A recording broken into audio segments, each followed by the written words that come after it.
Now we bring on Casey. Casey, thank you for stopping by. He's in studio, by the way, so you can see him for yourself on our YouTube live stream. Do you miss it yet? I'm like, we just had one of my former teammates on the show. Yeah. And it was preseason the year after my college career ended that it hit me. Like, my internal clock was saying, all right, it's time to go to practice, and I didn't have any practice to go to, and it stinks. Are you hitting that point right now? Not really. Okay. It was really just, the college grind. You put so much into it that when it was over, I left the season with no regrets. I left everything on the line, and the way we went out, I just knew it wasn't a moment in sports that could match the way we exit. So, my body feels great and my mind is great, so that's all that matters. You did have a better exclamation point than I think anybody could have had with the run that you went on. So yeah maybe I felt like unfinished business. I felt like we didn't achieve. You're sitting there going like, no, we were just in the Final Four. So looking towards this year for so many of your former teammates, the Jaden Taylor, leading returning scorer, Michael O'Connell, leading returning assists guy, Ben Middlebrooks, who had a couple games during that run that he took over. I remember talking to you at ACC Tip-Off about being the leader and getting everybody together. What's your advice to those guys since you were kind of in their role a season ago? Yeah, the biggest thing is they can't try to be like the previous team. What worked for us last year, might not work for them, right? It's completely different personnel that's coming in with the additions of, Huntley Hatfield, Dontre Styles, and names go on, but we figured out a recipe that worked at the right time, and they have to do the same, maybe earlier on, a lot earlier. Well, you brought up Huntley Hatfield. Yeah. We're talking with Casey Morsell, NC State guard from a season ago. Huntley Hatfield, Mike James were on that Louisville team. Yep. And you talk about when you guys figured it out. Down 12 in an elimination game in the ACC tournament, you lose, you go home. It was against Louisville. Yeah. Now 2 of those guys are playing for NC State. Are they still the enemy to you? How the transfer portal it changes things so drastically where they were trying to end your season just a couple months ago. Now they're trying to live up to your shadow. Yeah. What's interesting is that I think, the additions of Brandon Huntley Hatfield and Mike James, I think they fit what Kevin Keatts is looking for a lot more than our group last year, right? Because they play fast, they want to get up and down, and towards the end of the season last year, that wasn't us. That wasn't work for that didn't work for us, and we didn't have the personnel to necessarily be fast in every position. So we found something that was smooth in the half court, and that's where we were able to find a great advantage. So those additions fit, I think, Keatts' vision, and I hope that they're able to build on what we did last year. So that if you guys didn't kind of work with Plan A and you ended up, I don't even know if it was Plan B, C, Plan Q ended up working out really well for you. That's what it was. Yeah. So does that mean you expect this year's team to hit on one of those first plans and maybe look a little bit more complete earlier in the season? Yeah, that's what it was, really. It was, we had wanted to be a fast-paced team, and it was something that we didn't really master. We never mastered it because of the personnel we had. We just, in every position, like I had mentioned, it was just something that it just took us a while to get going. So heading into the postseason, we kind of flipped into, okay, let's just play to our personnel. We're going to be who we are, and that's what propelled us to go on a magical run. All right, do some name dropping for us. We just talked to a guy that was name dropping. I want you to name drop also. Coolest part of the run. We're talking with one of the leaders, one of the faces of the story in college basketball for a month plus last year. Yep. What was the coolest part aside from a good game you played or a shot that you made? Did you hear from a celebrity? Give us the juice. I'm to be honest, when you go on a run like that, everyone does come out of nowhere, exactly. And all of a sudden, then there's all types of people. We're not judging you for name dropping. Go ahead and put it on. Put it out there. That is true, but what was crazy? I think it was the moment before we had went to DC. I feel like that was the craziest moment because we were on our way. We always have a team meeting before we take a trip. Mm-hmm. And, I remember in that meeting, Keatts had walked in and he had wrote 0-0, on the board. Mm-hmm. And that was a special moment just because it was okay, this is a restart. This is a fresh opportunity for us. Every team in the country is 0-0. Yeah. So it doesn't matter what we did. It can all be erased if we take care of business on this trip. And sure enough, on this trip, on the trip to DC, we only sold about 30 tickets or something crazy. And then to see the build up just over time, I mean, you name it. I mean, everybody on the team could speak, but everybody had like people come out of nowhere that was just like. All right, so if everybody had one, who might that be? I mean, I know we got you one now that you're a member of the media, so you're doing the old dance. But I'll press you one more time. Yeah, I mean, like, you know, guys. I mean, people served as great mentors too. Like, you know, Grant Hill was somebody that was like, that's a good one. A great guy. But he was one of the guys who were. I think he did color for us a few times throughout the run. Tons of reporters and everything. So Grant's business and everything. He's a DMV guy as well. He's a DMV guy, so we share that connection as well. So definitely Terry Crews. I don't know. Terry Crews reached. Yeah, he came out. He came with us in the final. How does that even happen? Is he just like, hey guys, I was in Everybody Hates Chris. Now I want to talk to the basketball team? Crazy. We were shooting like a motivational ad for March Madness or something in Phoenix. And then, we had our backs turned, we were looking at like a stage, and he had like a bunch of smoke had came up on the stage, and he had like walked through the smoke. It was crazy. That was Terry Crews. Terry Crews, there it is. That's a story from Casey Morsell, former NC State guard, member, if you just heard of the Final Four team season ago. Also, earlier in your career, a member of UVA, which means you were recruited by, you committed to, you played for Tony Bennett. Last week, you were one of the first people I thought of when Tony Bennett announced his retirement, because you're going to see that differently than everybody from the outside. And everybody's got an opinion, but, I've talked with Tony. We had him on the show a week before he retired, but you obviously were in the grind with him. Yeah. Did you know that he had that ability? Because, like, I had teammates. I'm sure you had teammates. It's like, oh, he's got other interests, right? The moment basketball becomes not fun for him, they could walk away. And then we have teammates and friends that are like, oh, this guy's he's a hooper for life, right? He's sports, and he's going to play it till the wheels fall off. He's going to coach it till the wheels fall off. Did you know Coach Bennett had the ability to walk away like that? I mean, it doesn't truly, I would say, surprise me. Of course, the timing of it is definitely interesting, but I just think like he's a guy who is very he's complete in terms of being a college coach. So like he values all aspects of the game, right? It's not just, he doesn't see his players as just one specific player or a basketball player. Like, he just wants to be a complete, family man. And with the NIL space being what it is, it kind of, it could be a bit toxic. And I wasn't there at UVA for the start of NIL, so I don't know how, they handled that process. But, like I said, everybody has handled it and adjusted to it differently. At NC State, it's been a smooth adjustment. Keatts has done pretty well with it, but of course the timing. I mean, it's only like he did it 3 weeks before the season, so it's a tough spot. But it doesn't surprise me. I mean, it is what it is in this culture. You brought up the buzzword. You said NIL. Everybody wants to know what that's like, how it's impacting. Why do coaches hate it so much? Like, we talked with Coach Keatts, and he says, recruiting is so much now about, like, how much money can you get me? What's the offer? What's the number? Wouldn't that make their job easier? They no longer have to put on like the razzle dazzle song and dance of, we're gonna play you more at the 3, when they know for darn sure you're playing them at the 5, just to get them on campus. Like, now you can just say, here's our number, slide it across the table, and it's either good or bad. I mean, in that regard, I would say it's probably easier in terms of that, but it's tougher to build a culture.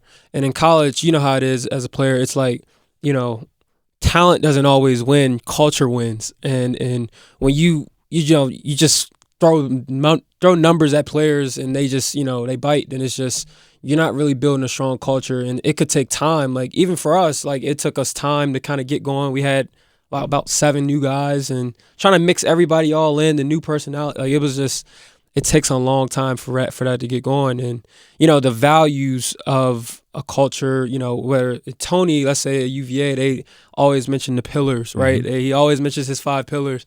You're not going to understand that if you're just coming in for like a year or two. And that's a program where you have to develop. Like, it takes time to learn that type of offense, that defense. And, it changes the culture of the locker room. It's more of like a professional. This will be the most fan question I ask you, just the generic Joe watching games.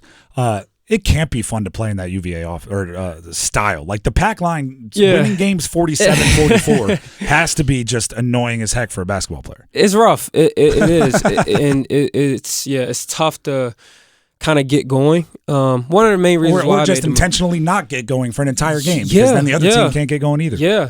It's a boring game, but I mean that's what wins, man. People don't know really, and it tests your efficiency too. Because let's say if you shoot 15 shots a game, now you're getting 10, right? Like how efficient are you going to be with those 10 shots? You know, so it's a efficient 10, less efficient 20. Like I'm trying to have a good time out here. For sure. For going back to the NIL stuff, does it change your motivation? Because, like, you know, 4 really good set screens and 3 rebounds might make your coach happy, but there's no brand out there going like, hey, I got $50,000 waiting for the guy that sets the best screens. Does it change the motivation because now you got to make sure you're getting your highlights to, you know, legitimately make some big time money? You know, not really. You know, I think a lot of the brands and the deals come with winning. I think that should be the focus. Winning, like when you win games, literally everybody eats usually with Spums. And I just saw that firsthand throughout the run. I mean, every brand was like trying to be part of that process. So like another thing too that is really big is like building a more relatable brand. Like, you know, like try not to be, you know, what you do off the court matters too. Like how you speak in interviews, like just, you know, what are your interests? So like that stuff matters too, because there's a lot of like walk-ons out here who are like TikTok famous and doing dances and, you know, like that's their thing. So it's a lot of opportunities in a lot of different areas for everyone. So going back, right, knowing what you know now, the NIL world, you were in college for like the development of it. So you were the guinea pigs trying to figure it all out. It was crazy, yeah. Going back, would you go DJ Burns and have sunglasses on in every interview? Would you be dancing on TikTok because you know that, you know, you can handle your business on the court, you can handle your business at practice? Yeah. But would you advise young guys to do the other stuff as well? No, I mean, it's two things. If that's who you are, like if that's who you are, if you're like a TikTok guy, I wouldn't try to force it, because now you're starting to lose like your focus, right? I mean, you know, for us and the guys that we had, I mean, it was something that, you know, part of everyone's personality was to go out, dance, like even DJ walking out with the speaker, like that was his personality. So it fit it fit our culture, fit the locker room. But if that's not who you are, and it's just you trying to do it, you know, just for videos, and it probably won't work out well. I'm not saying it won't, but probably won't. I want to move on from the NIL stuff. One more question here. Yeah. How much money is out there? Like I'm not asking you to pocket watch and say like this guy made this much, but it's so impossible to have these conversations because we don't know like what an ACC player is worth, right? So when you hear about a guy transferring from a mid-major to a major talking about its money, I don't know whether it's like, oh man, they were loyal to you, or if it's like, oh, that's so much money, you got to jump at it. Like is the money life-changing, or is it like, hey, now I have a little bit more money on a Saturday to like go out to eat? Yeah, in my opinion, it's not life-changing. Okay. I think it's definitely opportunistic. Let's say that. Like it's opportunistic, but I think maybe, you know, football like SEC, that might be life-changing, but I would say it's more opportunistic, and, you know, I think a lot of players could use it as leverage to do a lot of other things, but, you know, like life-changing, I wouldn't say throughout the league, like life-changing, that's pretty rare. Crazy. Yeah. Casey Morsell, former NC State guard, one of the leaders from their ACC championship and Final Four team a season ago, getting ready to hang those double banners on opening night, which will be awesome. Yeah. I want to talk about that run a little bit more, specifically some guys that are still in the ACC. Yep. You're doing work for ACC Network, so we'll look around. RJ Davis, you know that guy pretty well as far as guarding him. You know, there's some viral clips of you up in his grill in the ACC championship game. I have some stats. 10 of 26 overall in that game, 4 of 13 from 3. Took him 26 shots to get 30 points. I think most coaches would be excited with that efficiency. What is it like to guard him? What like as he comes back is the ACC Player of the Year? Yeah. What do these other teams have to do to slow him down? Man, I think the big thing with him is it depends on who you are. That's number one. But I think using your length matters. With him being shorter, it's like he has a shorter release. So it's like, if you use your length to kind of bother him, it's tough to kind of stay in front of him. That's tough to everybody to kind of guard him, especially if you're guarding him further away from the basket. But, the biggest thing is to use your length and force him to shoot tough shots. Like, he's a high-level player. He's going to get to his spots. You just got to make it as tough as possible, really. I mean, and try to wear him out. I mean, he does a good job of kind of conserving himself more in the first half so he could, kind of explode and have a huge second half. Or against us, that's how it was. So try to wear him out and because he's literally the straw that stirs the drink for that Carolina team. He's listed at 6 feet. You're what, like 6'3", 6'4"? 6'3". 6'3"? So you're saying that the way to handle it is to get like a 6'6" perimeter defender and have him chase him around? Yeah, that would definitely wear him out. Okay. I would say that. I'm not saying the way to handle it. I said, just to make him be a little less efficient than he normally is. If he gets his 30, make him take 25-plus shots. Yeah. I mean, if he gets 30, shooting that 25, 26-plus, I mean, it's, you're in good hands. Yeah, especially for Carolina. Now a player that you haven't faced, but he's coming to the ACC. What does the ACC have in store for Cooper Flagg? Everybody's so excited for him. 6'9", does all those things. Yeah. Like what does the ACC have up their sleeve for the youngster? Yeah, man, that's it's another level of versatility, man. I mean, he could stretch it out, and he just adds a spark to that Duke team that I think they haven't seen in years, man. I mean, the closest thing that I could see him, it's just so many guys that have gone through Duke that could kind of be like him. Jason Tatum, one is very similar, but he just adds a different explosiveness. And then the surrounding pieces around him kind of feeding off of his energy. I mean, he's definitely going to be the go-to, but, it's just essential for him not to mentally stay in it. I think all freshmen go through things such as Paolo. There's been guys who have been really high-level players that have played there, and it's essential for him to keep his head in the game in order to stay at a high level. All right, before we let you go here, my college roommate played college basketball. Okay. So I sent a text to him this morning. I said, I have Casey Morsell on the show. What question can I ask that'll make me seem like I know ball, right? Because I wanted to impress. Yeah. His response was, how long until pro-style offenses completely take over college ball, considering the ACC is packed with pros? What he meant by that, I asked for clarification. High ball screens, read and react, the whole three layup or nothing mindset. How long till we see that pro game dominate college? Man, I think it's already here. I mean, every team has. So is that what you were running? Just high ball screen? Yeah, that's pretty much. Yeah, that's pretty much all we did. I mean, we did last year. Our team, we did a lot of high ball screens and hitting burns on a short roll, and then having slashers cut to the basket. So I mean, it was. I think every team had pretty much done it.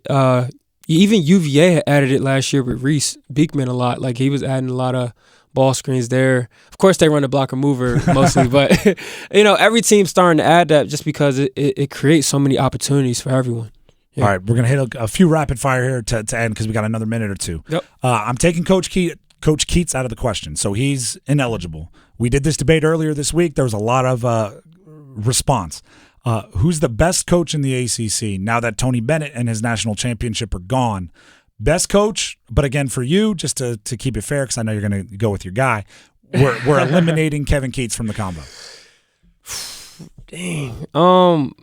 Trying to really like corner you here. So, that's crazy. You got to say something. There's a lot in terms of what? Like in terms of offense. I'll let you. You can describe. You can take it in any direction crazy. You want. Or I'll put it there. Okay, go ahead. I would say, this might be sneaky, but Brad Brunell is a really good coach. I mean, in terms of Clemson, yep. Keeping the guys in it.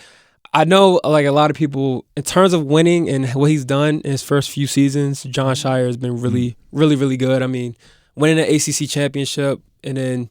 That's what I would have said if I were you, because then I would have went like, you know what I mean? He might not have made a Final Four, but that's just because he ran into me. So that's not his fault that he caught us in the ACC championship or ACC tournament and in the NCAA tournament. John Shire and Duke. I mean, Yeah, I would say those two are probably like at the top, in my opinion. All right, one more here. Toughest place to play in the ACC, and why? Man. And again, don't say your own home arena. Yeah. As an away player. Yeah. Although I guess you've played in every arena as an away too, because at UVA or NC State. So. I would say VTech, Blacksburg. Yeah, really? Man. It's a older arena, and then it always is packed out, and you could feel the court shaking. Like when they get on runs, and that inner Sandman, like it's legit. Like yeah, probably VTech. All right, I got more questions to ask, but we're out of time here. Casey, we appreciate you for taking the time. Hopefully we can do this a lot. Yeah, let's do it. Cool. Let's do it. Yes, sir. Casey Morsell joining us here in studio on The Drive with Tim Donnelly, 99.9 The Fan. What's your social media? How can people follow you? Casey Morsell. That's it. Casey Morsell. Search for it on social media. Give him a follow. Send him questions and stuff. He's working for ACC Network, so he's in the game.